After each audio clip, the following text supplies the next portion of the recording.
भाष्यकार श्री स्वामी रामानुजाचार्य जी महाराज की जय। पूज्य स्वामी जी महाराज की जय। जय श्री राम। जय जय श्री राम। जय जय श्री राम।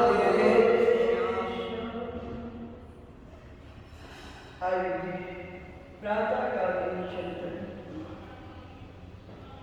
कल हम चर्चा कर रहे थे वैदिक भक्ति और रागानुगा भक्ति। दो प्रकार की भक्ति है। पुनः कहूंगी, वैदिक भक्ति का अर्थ है कि आपने विधि को तो अपनाया, गुरुदेव ने एक विधि दी, शास्त्रों ने एक विधि दे दी, उस विधि को तो आपने अपनाया, उस विधि का तो आपने पालन किया, लेकिन उसमें अनुराग नहीं, उसमें प्रेम नहीं। जिस समय गोस्वामी जी महाराज मानस में शबरी को नवदा भक्ति का उपदेश करते हैं, तो पहली भक्ति को छोड़ करके शेष जितनी भी भक्ति है उसमें राघवेंद्र सरकार ने कंडीशन लगा दी। पहली भक्ति बिना शर्त के है। प्रथम भक्ति संतन कर संगा, इसमें कोई शर्त नहीं लगा। बस जैसे हो, कैसे हो इससे कुछ लेना देना नहीं, बस जैसे हो वैसे के वैसे संतों की शरण में चले जाओ। संतों की शरण में जाने से क्या होता है? संत जीवन की दिशा को बदल देते हैं, और जब जीवन की दिशा बदल जाती है तो जीवन की दशा बदल जाती है। कथा से आप परिचित हो। जयंत जब किशोरी जी के वक्षस्थल और चरण पर चोंच से प्रहार किया तो रुधिर बहने लगे। रुधिर की बूंद राघवेंद्र सरकार पर, और राघवेंद्र सरकार देखे, जैसे ही नेत्र खोल कर देखे, जयंत जा रहा। और अभी अभी राघवेंद्र सरकार ने किशोरी जी के लिए कुशा को सूत्र बनाकर, धागा बनाकर के सुंदर पुष्पों से सीता जी के लिए गहने बनाए थे। पुष्पों के गहने बनाकर किशोरी जी का श्रृंगार किया था, और श्रृंगार करने के बाद किशोरी जी की गोद में सिर रख करके प्रभु नींद में चले गए, शयन करने।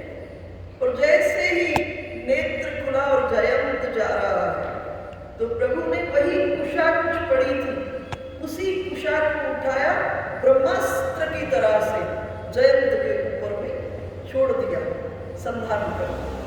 अब आगे आगे जयंत, पीछे पीछे भगवान ने जो कुशा का बाण है, ब्रह्मास्त्र की तरह छोड़ा है, वो जा रहे हैं। और दोनों के बीच में कितना अंतर है? 2 अंगुली का अंतर है। इस 2 अंगुली की अध्यात्म में बहुत बड़ी भूमिका है। आगे आगे जयंत अपने पिता इंद्र के पास गए। इंद्र ने कहा, जो भगवान विष्णु से द्रोह कर सकता है, जो किशोरी जी से चरण में इस प्रकार से आघात कर सकता है, उसका मेरे यहाँ कोई स्थान नहीं। जयंत सब जगह गया, ब्रह्मा जी के पास गया, महादेव के पास गया, सब जगह गया, लेकिन जयंत को किसी ने स्थान नहीं दिया। व्याकुल जयंत जा रहा है, दौड़ता हुआ जा रहा है, और पीछे पीछे बाण, अंतर कितना है? 2 अंगुली का। और जयंत मुड़ मुड़ करके बाण को देख रहा है। और रास्ते में कौन मिले? देवऋषि नारद जा रहे हैं। नारद देखा विकल जयंता, लागी दया कोमल चित संता। जैसे नारद जी ने व्याकुल जयंत को देखा, नारद जी संत हृदय, और संत हृदय नवनीत समाना। नवनीत कहते माखन की, संत का हृदय माखन के समान होता है। अर्थात जरा सी किसी के दुख की गर्मी को स्पर्श हुआ कि वो पिघल जाता। और देवऋषि ने पूछा, जयंत क्या बात हुई, इस तरह से विकल होकर व्याकुल होकर के पीछे की ओर दृष्टि घुमाए हुए इस बाण की ओर कहाँ जा रहे हो? जयंत ने सारी कथा सुना। नारद जी ने कहा, मूर्ख जयंत, तू इधर उधर भाग रहा है, ऐसा क्यों नहीं करता, जिसका बाण है उसी की शरण में जा। तुम इधर जा रहे हो, उधर जा रहे हो, उधर जा रहे हो। और सुनो, जब बाण धनुष से निकलता है तो वो बाण क्या करता है, लक्ष्य का भेदन करता है। पर यहां ये बाण लक्ष्य का भेदन नहीं किया। बाण और जयंत के भीतर में 2 अंगुल की दूरी बनी हुई है। अर्थात प्रभु का स्वभाव नहीं है मारना, प्रभु का स्वभाव क्या है, तारना है। और देवऋषि नारद ने क्या दी, दिशा दी। जयंत को क्या दी, दिशा दी। और अब जयंत अपनी दिशा को बदला और कहां पहुंच गया, राघवेंद्र सरकार किशोरी जी के पास। इतना घबराया हुआ है जयंत इस वक्त कि जयंत की दृष्टि अभी भी बाण पर है। और बाण पर दृष्टि होते हुए जब पहुंचा राघवेंद्र सरकार किशोरी जी के पास, तो सिर तो किशोरी जी के चरणों में और पांव राघवेंद्र सरकार की ओर। तो किशोरी जी अकारण करुणा वरुणालय, हमारी किशोरी जी अति कोमल स्वभाव किशोरी जी का। किशोरी जी ने जयंत की गर्दन उठाई और प्रभु के चरणों में रख दी। अर्थात संत की शरण में जाने से क्या होता है, जीवन की दिशा बदलती है और उस दिशा से जीवन की दशा बदल जाती है।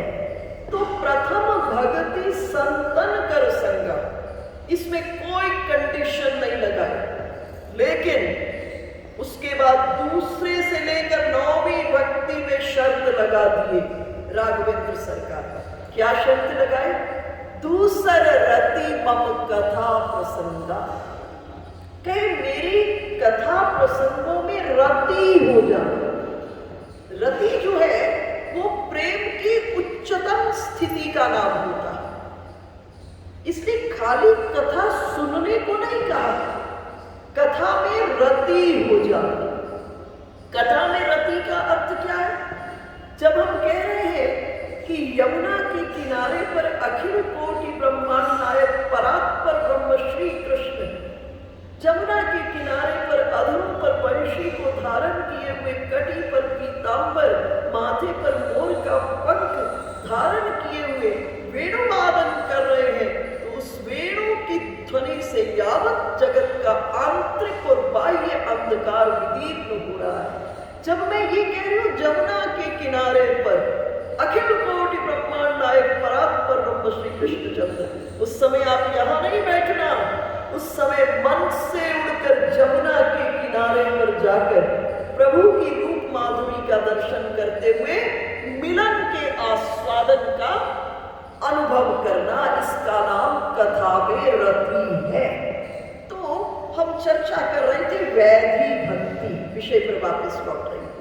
वैधि भक्ति, वैधि भक्ति का अर्थ है विधि का तो पालन कर रहे हो लेकिन अनुराग नहीं है, प्रभु के चरणों में प्रेम नहीं है। और प्रभु को कौन प्रिय है, प्रभु को वो प्रिय जो प्रभु से बहुत प्रेम करते।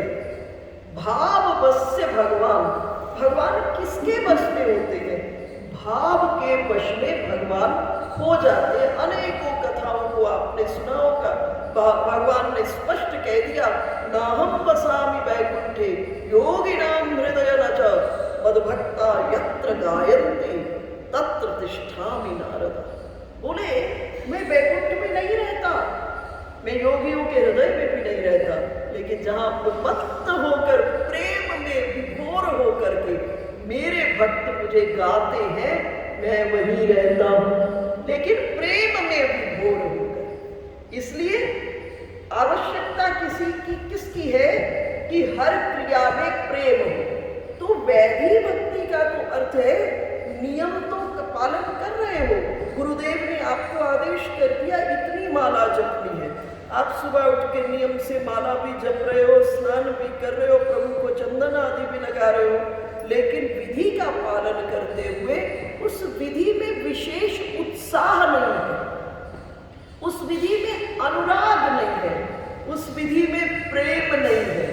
अगर गुरुदेव ने कहा है 12 माला जपनी है, इस प्रकार से अनुराग हो जाए कि पता ही नहीं चले कब 16 हो गई, कब 18 हो गई, कब 21 हो गई। अर्थात प्रेम, विधि महत्वपूर्ण नहीं है, प्रेम। तो जो दूसरी भक्ति है उसका नाम है रागानुगा भक्ति। अर्थात भगवान की भक्ति में विशेष उत्साह है, विशेष प्रेम है, विशेष अनुराग है। और इस अनुराग के बस में त्रिभुवन के ठाकुर जी आ जाते हैं। तो कल हम चर्चा कर रहे थे रागानुगा भक्ति जीवन में कैसे आएगी। वो तब आएगी जब भगवान के रूप और भगवान के स्वभाव को की अनेकों कथाओं को सुनकर के आपका मन भगवान के रूप के चिंतन में और आपका मन भगवान के स्वभाव के चिंतन में प्रवेश कर जाए, तब रागानुगा भक्ति जीवन के भीतर में आएगी। कल मैं आपसे चर्चा की थी कि हमारा इस जगत में आकर के परमात्मा के साथ पहला मिलन किस रूप में होता है? शब्द रूप में होता है। अर्थात कोई आपको इस जगत में बताता है ये श्यामा श्याम है, कोई आपको बताता है ये सीताराम है, कोई आपको बताते हैं ये गौरी शंकर है, कोई आपको बताते हैं ये हनुमत लला है। तो आप इस रूप का भगवान के साथ प्रथम जो मुलाकात है आपकी इस संसार में आकर शब्द रूप में होती है। कोई आपको बताता है कि प्रभु का ये स्वरूप है। हमारे शास्त्रों ने भगवान के रूप का वर्णन किया है कि जब वसुदेव जी के सामने में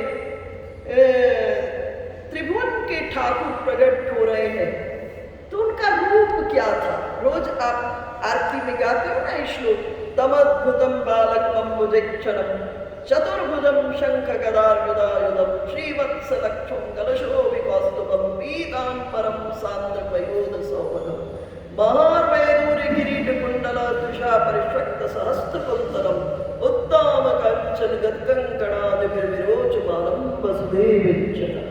भगवान के स्वरूप का वर्णन शास्त्र कर रहे हैं। और कल आपको मैंने अनेकों श्रवण की कथाओं की चर्चा की थी। और जब श्रवण भक्ति जीवन में पुष्ट हो जाती है, जब श्रवण भक्ति जीवन में पुष्ट हो जाती है, पूर्ण रूपेण श्रवण भक्ति आ जाती है, ठीक है, तब जीवन में दूसरी भक्ति स्वतः आ जाती है, उसका नाम कीर्तन है। जब श्रवण ठीक से पुष्ट होगी तो दूसरी भक्ति कीर्तन स्वतः ही होने लग जाता है। और कीर्तन शब्द का क्या अर्थ है? कीर्तन शब्द का जब संदेह विच्छेद करोगे तो कृत जोड़ न, कृत कहते कर्मों को करने की आकांक्षा, कर्मों को करने की आकांक्षा जब भगवान की श्रवण रूपी भक्ति अंतःकरण में आ जाती है तो कर्मों में उलझने की इच्छा, कर्मों में उलझने की चाहत सदा सदा के लिए न हो जाती, अर्थात सदा सदा के लिए खत्म हो जाती है। कर्म तो होते रहते हैं, है ना, कार्य तो जगत के होते रहते हैं, लेकिन उनमें रमण करने की, उनमें उलझने की इच्छा सदा के लिए खत्म हो जाती है। भगवान की कीर्ति गाते गाते भगवान कीर्तन शब्द का अर्थ है भगवान की कीर्ति गाते गाते कर्मों में उलझने की इच्छा सदा के लिए खत्म हो जाती है। आपने नाम सुना है नरसिंह मेहता जी का। नरसिंह मेहता गुजरात और महाराष्ट्र में आज भी नियम है, कीर्तनकार बैठकर कीर्तन नहीं करते, खड़े होकर के कीर्तन, नाच नाच के कीर्तन, हाथ के भीतर में सुंदर करताल इत्यादि लेकर जो है उनको लेकर के सुंदर नाच नाच कर कीर्तन करते हैं। नरसिंह मेहता जी को भी एक घर से कीर्तन का निमंत्रण आया। बच्चे के जन्म के उपलक्ष्य में उन्हें कीर्तन का निमंत्रण आया और घर में अन्य बहुत मेहमान भी थे और नरसिंह मेहता जी का कीर्तन प्रारंभ हुआ। अब कीर्तन प्रारंभ हुआ, कीर्ति गाते गाते भगवान के नाम, भगवान के रूप, भगवान के गुण, भगवान के लीला, भगवान के महात्म में इस प्रकार से डूब गए, इस प्रकार से डूब गए, उन्हें शरीर का कोई भान ही नहीं रहा। हम आपका कीर्तन तो घंटा 2 घंटा, घड़ी 2 घड़ी का होता है, लेकिन वो तो भगवान के नाम रूप गुण लीला के भीतर में प्रवेश कर गए, है ना। देखो एक छोटी सी बात को अनुभव करो, छोटी सी बात को थोड़ा सा रियलाइजेशन के लेवल पे जाना, अनुभव के लेवल पर जाना। आंख को बंद करते ही, सिर्फ इन 2 आंखों को बंद करके आप बैठ जाओ कहीं एकांत में, आंख को बंद करके बहुत बड़े झंझट से मुक्त हो जाते हैं। सिर्फ आंख को बंद करने से बहुत बड़े झंझट से मुक्त हो जाते हैं। आंख अगर खुली हो, अब जिसको ये पसंद ना हो, जैसे सामने गया वैसे ही अंदर का खून उबलने लग जाता। होता है कि नहीं? होता है। जिसको जो पसंद नहीं, जिसके मन में जिसके प्रति जो है, तो इन 2 आंखों को बंद करने से मात्र आप बहुत बड़े झंझट से मुक्त कर देते हैं। अब इससे ऊपर की स्थिति है कि सारे जो विकार है ना इस जगत में, इन 2 से होते हैं, ये 2 आंखों से और एक मन से। उनका जो प्लेस है ना, जहां से एंट्री है, वो ये 2 ही जगह है। तो इन 2 आंखों को बंद करके व्यक्ति कितना विश्राम पाता है। अगर ये मन ठाकुर जी में प्रवेश कर जाए तो जगत के सारे झंझटों से व्यक्ति उपराम हो जाएगा। इसलिए श्रीमद् भगवत गीता में भगवान क्या कह रहे हैं? भगवान कह रहे तुम अपने मन को उड़ाओ, मैया वेशित मनोजे माम नित्य युक्त उपासते श्रद्धया परयोपेदास तेवे युक्त तमामता। भगवान कहते हैं जरा ध्यान से देखना, ध्यान से देखना, तुम्हारे मन को मैंने उड़ने की कला दी। ये सबने अनुभव किया होगा ना, मन उड़ता है। बैठे आओ, अभी याद आ गई घर की, बैठे हो ठाकुर जी के पास, रूप माधुरी का आनंद ले रहे हो, लेकिन कोई ऐसी बात हुई, ठाकुर जी किसी घर का ध्यान आया, अब यहाँ बैठा तन है लेकिन मन कहाँ चला गया घर में, मन कहाँ चला गया दुकान में, मन कहाँ चला गया संबंधी में। तो भगवान ने कहा थोड़ा ध्यान से ऑब्जर्व करना, थोड़ा ध्यान से देखना कि तुम्हारे मन को मैंने उड़ने की कला दी, तुम्हारे मन को मैंने उड़ने की कला दी है, और तुम एक काम करो, इस मन को उड़ाओ और उड़ा करके मेरे मन के भीतर में मिला। तुम मन को उड़ाओ और उड़ाकर विराट मेरे मन के भीतर में मिला दो। और जैसे तुम्हारा ये छोटा सा मन मेरे विराट मन में मिलेगा, तुम अपने जीवन की समस्त समस्याओं से मुक्त हो जाओगे। तुम उसी वक्त मेरे ही समकक्ष, मेरे ही बराबर आनंद को प्राप्त करोगे। भाई बड़े बड़े राजाओं ने, बड़े बड़े ऋषियों मुनियों ने सब कुछ छोड़कर जो एकांत में हिमालय पर चले गए और मस्ती में रह रहे हैं, वो ऐसे नहीं रह रहे मस्ती में, उनको बहुत कुछ मिल गया है। हम आपको जो मिला है वो मिला है जो यहीं छूट जाने वाला है। हम आपको जो मिला है ना वो वही मिला है जो यहीं पे छूट जाना है। अंत में खाली हाथ फिर दोबारा से जन्म लेंगे मिला होगा, है ना। परंतु उनको क्या मिल गया है? उनको वो मिल गया है जो उस पार जाने वाला है। वास्तविक संपत्ति की उनको प्राप्ति हो गई है जो उस पार जाने वाला है। तो मैं चर्चा कर रही थी कि नरसिंह मेहता कीर्तन के लिए किसी घर में बच्चे के जन्मदिन के उपलक्ष्य में गए। बहुत मेहमान आ रहे थे। वो तो आनंद से भगवान की कीर्ति गाने लगे। कीर्तन का अर्थ कीर्ति को गा रहे हैं प्रभु की, और प्रभु की रूप माधुरी, प्रभु की लीला माधुरी का मन से कीर्तन, वाणी से कीर्तन, और अंतरंग मन प्रभु की रूप माधुरी में और प्रभु की लीला माधुरी में प्रवेश कर गया। अब जो मेहमान आए थे वो सोचे कीर्तन बंद करें तो हम भोजन करें। घर वाले आयोजक सोच रहे थे इनका कीर्तन बंद हो तो मेहमानों को भोजन करा कर विदा करें, लेकिन उनका तो कीर्तन अनवरत चल रहा है। मैं घर वालों ने ये सोचा, आयोजकों ने, भाई अब कीर्तन में व्यवधान करना तो उचित नहीं है, इनको कीर्तन करने दो और मेहमानों को भोजन करा दिया जाए। मेहमानों को भोजन कराया, मेहमान विदा हो गए।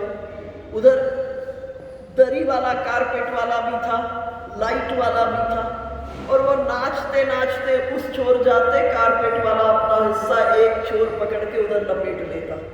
वो नाचते नाचते इधर जाते, दरी वाला इधर लपेट कर इस छोर पे आ गया और वो अपनी दरी लेकर के चल दिया। उन्हें उस दरी से कोई संबंध नहीं था, प्रकाश की उनको जरूरत नहीं थी, क्योंकि अंतर के प्रकाश में प्रभु की रूप माधुरी के भीतर में वो विराजमान थे। और प्रकाश वाला भी, लाइट वाला भी अपनी लाइट लेकर के चला गया। पूरी रात नृत्य और प्रभु की लीला माधुरी, रूप माधुरी का वर्णन करते करते प्रातः काल हो गई। और प्रातः काल में भी 12 बजने को हुए जब शरीर ने बिल्कुल साथ नहीं दिया और भूमि पर गिर पड़े। इसका नाम है कीर्तन। कीर्तन का अर्थ है प्रभु की कीर्ति गाते गाते।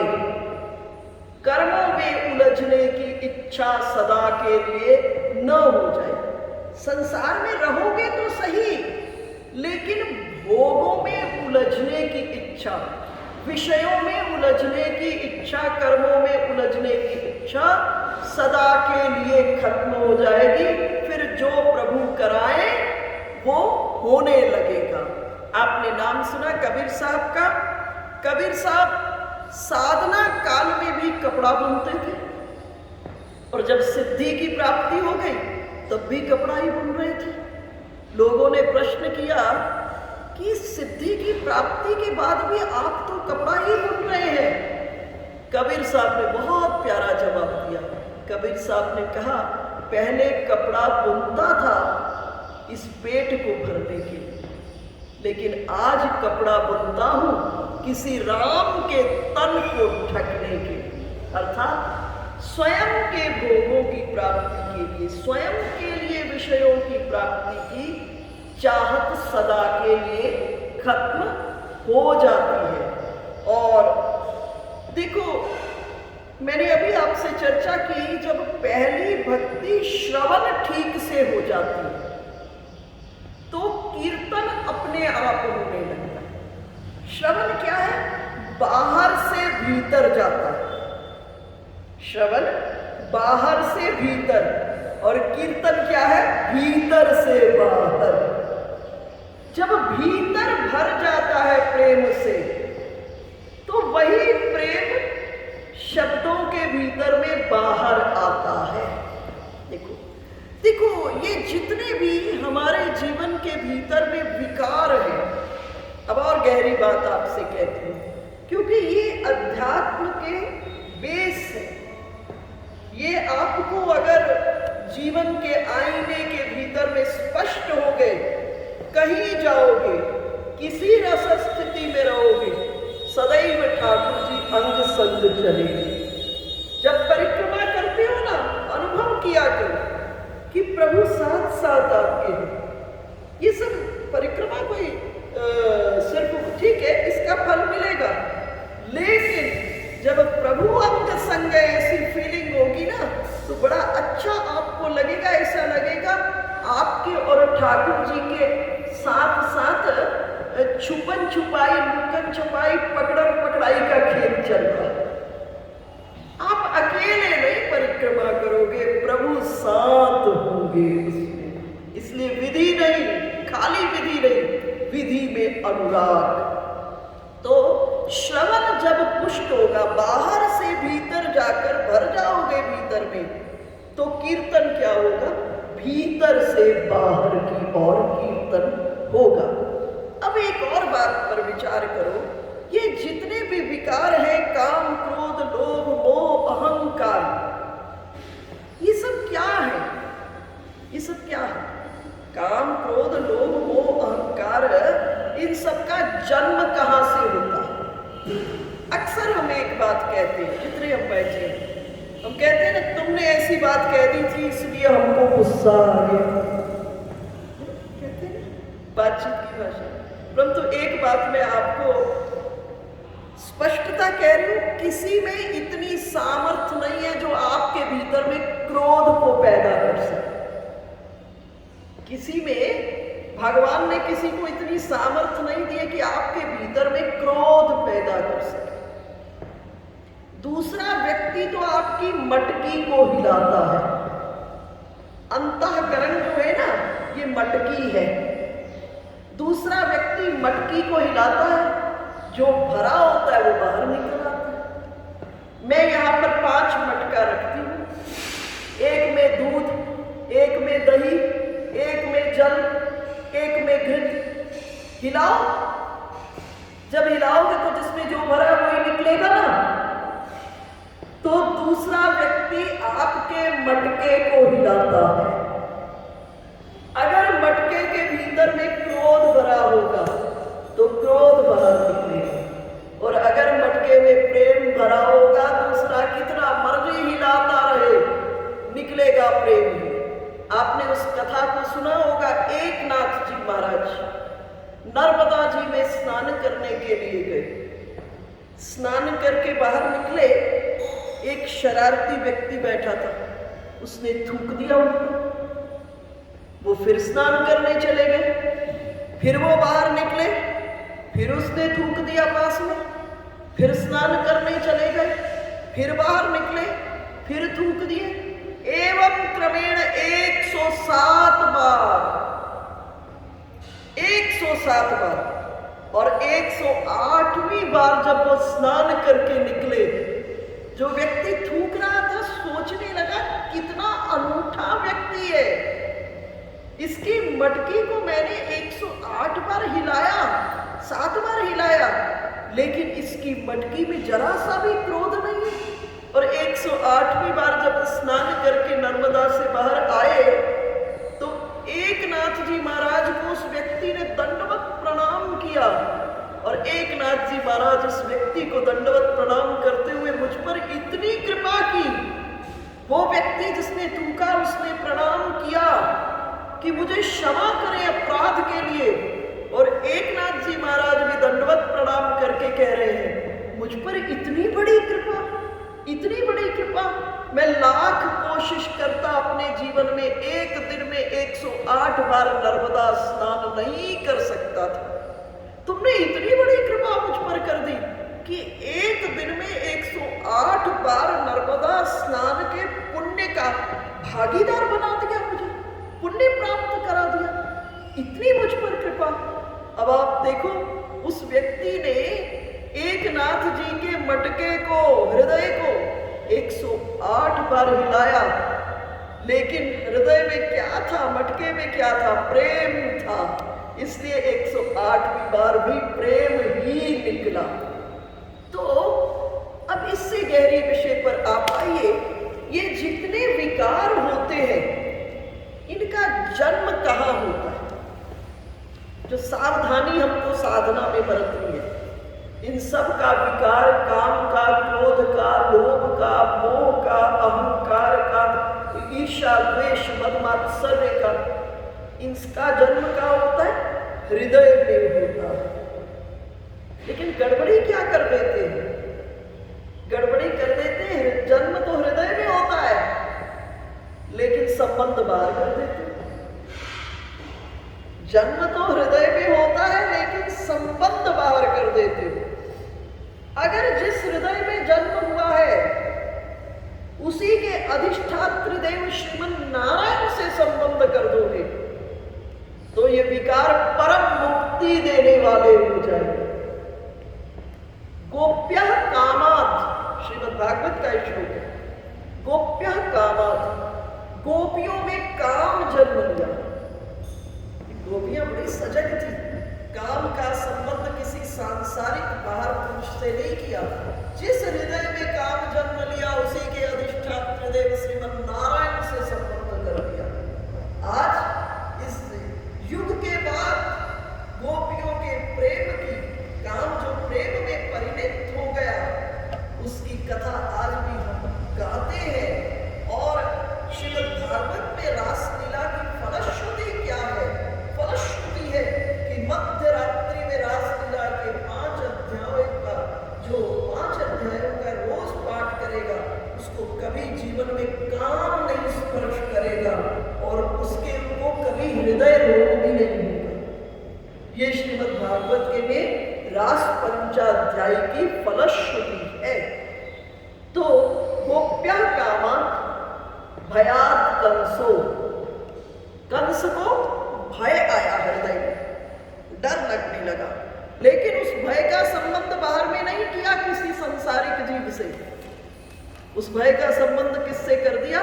श्रीमन नारायण से कर दिया। भरी सभा के भीतर में कंस को मुक्ति दे दी।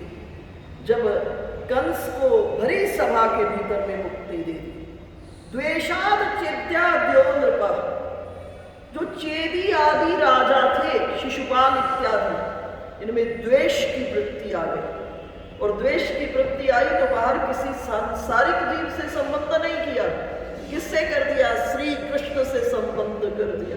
भरी सभा में श्री कृष्ण को गाली देने लगे। भगवान ने उस शिशुपाल की माता को वचन दे दिया था कि तुम्हारा बेटा मुझे 100 गाली देगा तो मैं कुछ नहीं कहूंगा, लेकिन 100 के बाद गाली देगा। 100 गाली तक भगवान मुस्कुराते रहे। जैसे 101वीं गाली के लिए मुख खोला, भगवान ने सुदर्शन चक्र से शिशुपाल की गर्दन को काट दिया। शिशुपाल में से एक ज्योति निकली और वो ज्योति श्री कृष्ण में समा गई। इस जगह युधिष्ठिर ने देवऋषि नारद से प्रश्न किया कि एक बात बताओ देवऋषि, क्या आपके ठाकुर गाली देने वाले पर प्रसन्न होते हैं? भगवान ने कहा, देवऋषि नारद ने कहा, धर्मराज मैं आपको कितनी बार ये बात समझा चुका हूं कि वो परमात्मा पारस है, और पारस के संपर्क में कोई लोहे का कण आता है तो पारस उस लोहे के कण से ये नहीं पूछता कि तुम साधु के घर के हो या असाधु के घर के हो। पारस का स्वभाव है, जैसे ही लोहे का कण उसके संपर्क में आता है तो वो स्वर्ण में परिवर्तित हो जाता है। हम कैसे, इससे ठाकुर जी को कुछ लेना देना नहीं है। बस एक काम करना, जैसे हो वैसे के वैसे अपने को ठाकुर जी से जोड़ देना। कैसे हो, इससे प्रभु को कुछ लेना देना नहीं, पर जैसे हो वैसे के वैसे अपने आप को ठाकुर जी से जोड़ देना। तो जब श्रवण के माध्यम से, बात को समझिए, श्रवण के जब श्रवण परिपुष्ट हो जाएगा, तुष्ट हो जाएगा, पुष्ट हो जाएगा, परिपुष्ट हो जाएगा, अच्छा अर्थात श्रवण पूरा हो जाएगा। जब श्रवण पूरा हो जाएगा तो एक एक रोम को आपके प्रभु के प्रेम से भर देगा। अब भीतर दे क्या हो गए? प्रेममय दे हो गए। कैसी दे हो गई? प्रेममय दे हो गई। अब बाहर क्या निकलेगा? अब बाहर निकलेगा तो प्रेम ही निकलेगा। इसलिए भगवान किसके बस में होते हैं? प्रेम के बस में होते हैं। लेकिन ये जो कीर्तन भक्ति का हमारे जीवन के भीतर में ठीक स्वरूप में कीर्तन भक्ति कब आएगी? जब श्रवण हमारे जीवन में ठीक ठीक हो जाएगा। और ठीक ठीक भी क्या? श्रवण पूर्ण हो जाएगा। जब श्रवण पूर्ण हो जाएगा। तो क्या है, हमारे अपने आप श्रवण बाहर से भीतर है और कीर्तन भीतर से बाहर है। अपने आप क्या होने लगेगा, कीर्तन होने लगेगा। देखो, जिसके साथ आप ज्यादा समय गुजारते हो, संसार के साथ ज्यादा समय गुजारोगे तो संसार की बातें आपके भीतर में कूदती रहेगी, आपके भीतर में घूमती रहेगी संसार की बातें। और अगर ठाकुर जी के साथ ज्यादा समय गुजारोगे तो ठाकुर जी का भाव गुजरता आपके भीतर में ही घूमता रहेगा, एक वर्तुल बन जाएगा आपके भीतर में ठाकुर जी का भाव। कथा से परिचित हो, जिस समय हनुमान जी पहुंचे लंका में, हनुमान जी विभीषण के यहाँ पहुंचे, जैसे ही हनुमान जी पहुंचे ते ही समय विभीषण जागा। अर्थात जब जीवन में संत आते हैं तो जीवन में जागृति होती है। ते ही समय विभीषण जागा, उसी समय विभीषण जागा। और जागा तो क्या किया, राम राम ते ही सुमिरन किन्ना, राम राम ते ही सुमिरन किन्ना, हृदय हर्ष कभी सज्जन चिन्ह। देखो, विभीषण मुंह से राम राम नहीं बोले। अब एक बात और गहरी आपको चर्चा करते, विभीषण मुंह से नहीं बोले, सुमिरन किन्ना। और हनुमान जी भी कान से नहीं सुने, हृदय सुना हनुमान जी। इसलिए सुमिरन और जप में अंतर है, जप और सुमिरन में अंतर है। अक्सर हम जप को ही सुमिरन कह देते, परंतु जप सुमिरन नहीं है। जप और सुमिरन में अंतर है। जप का अर्थ है कोई मंत्र, कोई नाम जिसमें बहुत शक्ति पड़ी हुई है। जकारो जन्म विच्छेद पकारो पाप नाश, जिसके बार बार दोहराने से अनेक जन्मों के पाप ताप संताप खत्म हो जाते हैं। लेकिन जप सुमिरन नहीं है। जप में आप करने वाले बने रहते हो। सुमिरन में कुछ करना नहीं होता, सुमिरन में कुछ होने लगता। जैसे जगत में आप किसी से प्रेम करते हो तो उसको आपको याद नहीं करना पड़ता, उसकी याद बहने लगती है। इसी तरह जब प्रभु के प्रेम से अंतःकरण भर जाता है तब क्या है, उसकी जो प्रभु की जो स्मरण है वो भीतर में बहने लग जाता है। प्रभु की प्रीति भीतर में छलकने लगती है, बहने लगती है, उसको प्रवाहमान हो जाती है भीतर में। अर्थात सुमिरन में आप कुछ करते नहीं, कुछ होने लगता है। और जप में आप करने वाले बने रहते हैं। और जैसे ही श्रवण पुष्ट परिपुष्ट तुष्ट होगा तो क्या होगा, अपने आप कीर्तन होगा। श्रवणम कीर्तनम विष्णु स्मरणम पाद सेवनम। और इसके बाद क्या प्रारंभ होगा, स्मरण प्रारंभ हो जाएगा। इसकी चर्चा कल के प्रातःकालीन चिंतन में करेंगे।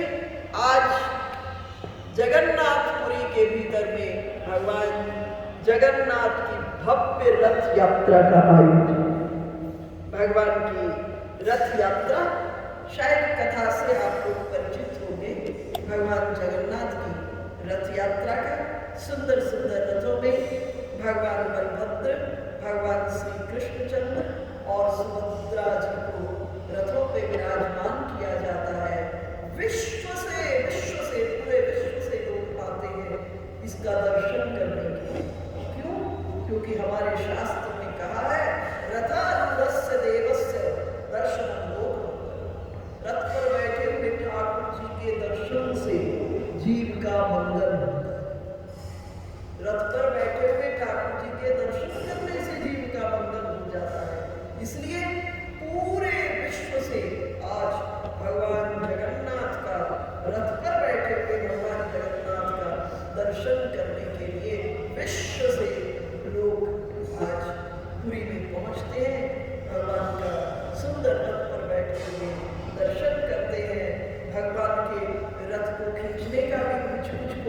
सौभाग्य प्राप्त हो जाता है, भगवान के रथ को खींचते हैं और इससे जीव का मंगल होता है। आज भगवान के रथ यात्रा पर्व की बहुत बहुत आप सबको बधाई।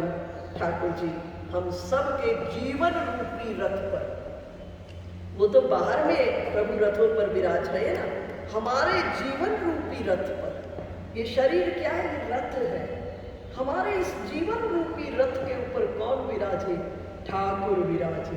जब रथ पे ठाकुर जी विराजेंगे तो हमारा रथ क्या है, सदा सुपथ पर चलेगा।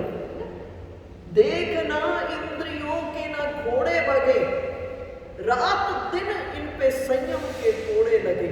अपने रथ को सुपथ पे चलाते चलो, कृष्ण गोविंद गोपाल गाते चलो, कृष्ण गोविंद गोपाल गाते चलो। तो आज कीर्तन भक्ति है, तो आज हम थोड़ी देर कीर्तन करेंगे। भगवान का भी आज जगन्नाथपुरी के भीतर में रथ यात्रा है, उस उपलक्ष्य में भी हम कीर्तन करेंगे। तो आइए आप सब सुंदर भगवान का